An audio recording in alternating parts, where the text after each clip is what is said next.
Um, Had to spend a while mulling over what I was going to make this video about. Had an interesting thought the other day while working away about video games, and what kind of made up my mind to make this video was came home from work and tuned into YouTube, and much to my satisfaction, there was a new upload from the Quartering talking about this Capcom advertising thing with Street Fighter V, and he ended up saying in the video, like, well, retro gaming is, really kind of the thing right now. So this video is actually about that. More why retro gaming is starting to gain a bit of popularity. I'm 31. I've been a pretty dedicated gamer most of my life, as far back as I can remember. My personal collection, I believe, is coming up on some like 200 titles, and covering multiple systems. It's just what I do and what I've always enjoyed doing. It's been an interesting thing to see, going from being a kid going over to my friend's house to play Super Mario Brothers 2 to where video games are at now. Retro gaming, it's not just going to be a trend. It's something that is going to stick around.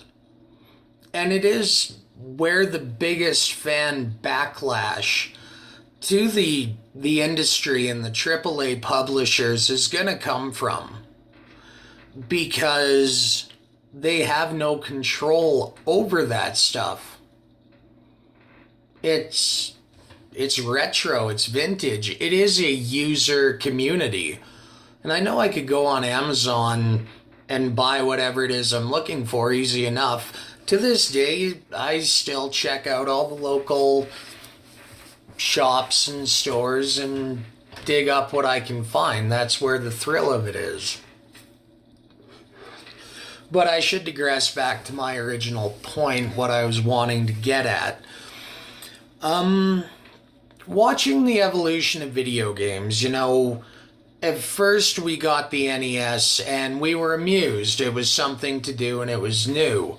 We got used to it, and then we got the Super NES, 16-bit, and the Sega, 32-bit, and we were all oohed and awed, but the greatest games of that console generation belonged to the Super Nintendo, mostly in how much one game offered. And if you look back at what titles tended to dominate that console, most of them were RPGs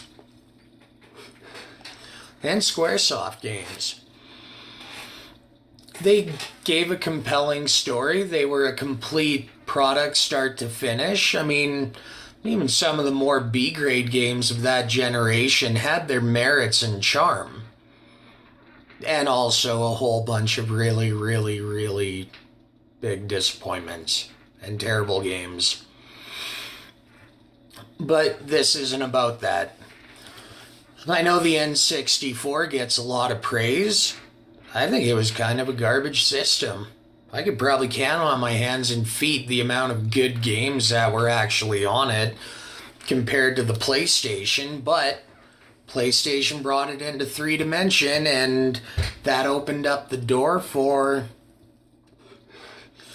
just a myriad of innovations. And the industry went totally off the rails. It was a fascinating thing to see. It was a fascinating thing to go through and be a part of. But I've noticed that, we talk about fatigue, the Marvel fatigue, the Star Wars fatigue. I think people are fatigued on getting exactly what it was they were clamoring for. Don't you think, to an extent? We saw a game in 3D and we're forced to play within its parameters. And suddenly that's the cool thing to do again. But back then we played a game in 3D and went, I should be able to open this gate. I should be able to do this. I should be able to do that. With modern technology, it was easy to implement those minor little things. What was much harder to satisfy was the consumer demand for an ever increasingly better looking product. Or at least that's what we got sold. That's what we got pushed. I've watched the gaming industry go from this wonderland of different things to do, and in one game you played it a certain way, and if you wanted to play a game that was like another game, you just went and played that. After you made it through most of those games a couple times, you could do a casual playthrough in 8 to 10 hours. What can you do that in nowadays that you don't get bored of right quick? Because it's devolved. It's devolved into first-person RPG, action, adventure. It's pretty much devolved all into first-person or sandbox. And in one way, shape, or form, in the shooters and the action games, the consumers got everything they demanded. And it all got brought down to the lowest common denominator. And those games that, now we play for nostalgia.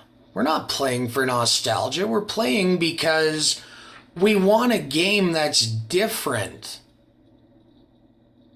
That has rules.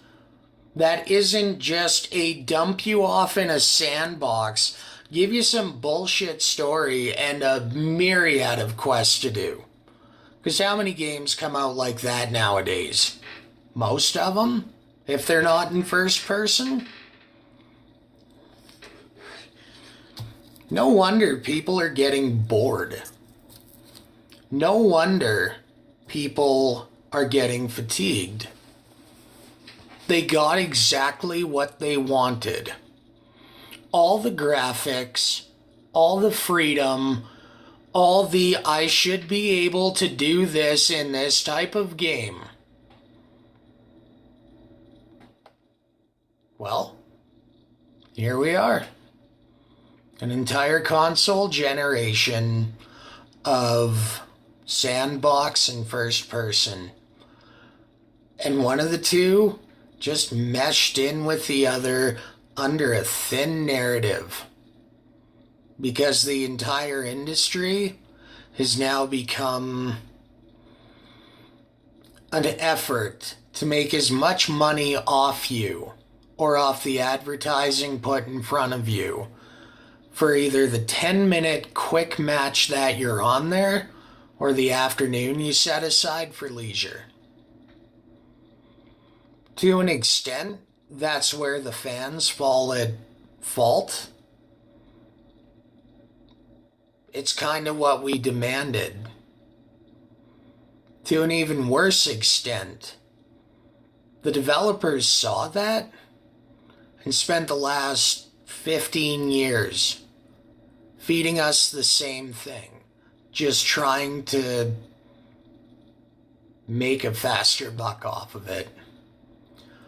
Maybe we fans need to go back to something a little simpler, to something that is a game, not a living simulation, not a first-person whatever, and not a sandbox where we have all the freedom that we wanted. Maybe it might make it fun again. Who knows?